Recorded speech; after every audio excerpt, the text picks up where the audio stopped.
राम राम मंडळी, स्वागत.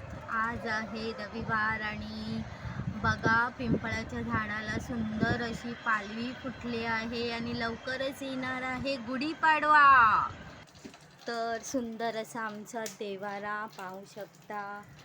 आणि आता इथे किचनमध्ये मी चालले आहे आणि किचनमध्ये माझं काय चाललं आहे, बरेच दिवसांनी माझा ब्लॉग म्हणजे बरेचसे बिझी असल्यामुळे पहा उन्हाळा आला आहे आणि मार्च महिना चालू आहे आणि मी बनवत आहे शेंगदाणा आणि आळशीची चटणी. तर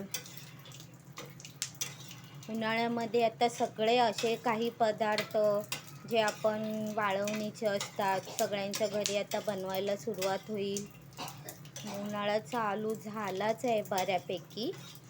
आणि स्वागत स्वागत स्वागत. तुमचं कसं चाललं आहे नक्कीच कमेंट करून सांगा.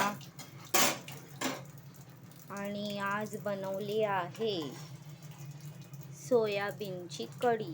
सोयाबीन आमच्यात कालवण म्हणतात, तुमच्यात काय म्हणतात माहीत नाही. कढी बिडी कालवण, आमच्यात कालवण म्हणतात. तर अशा प्रकारे झालं आहे बऱ्यापैकी भाजून.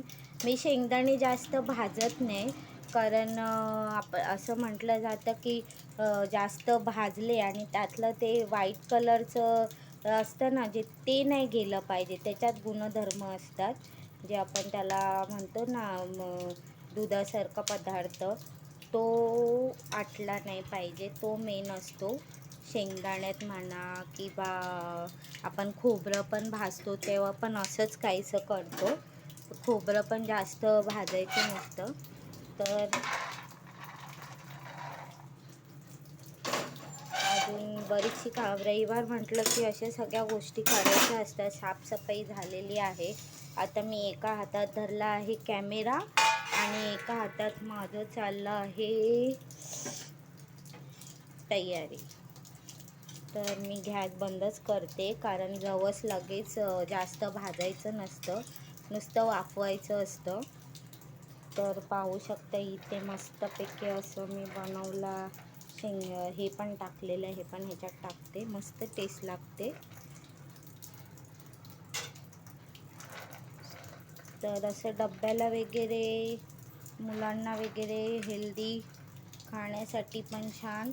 आणि हे सगळं भाजून झाल्यावर वाटायचं आणि ह्याच्यामध्ये लाल मसाला वगैरे टाकायचा, मीठ लाल मसाला, खूप छान लागतं. चला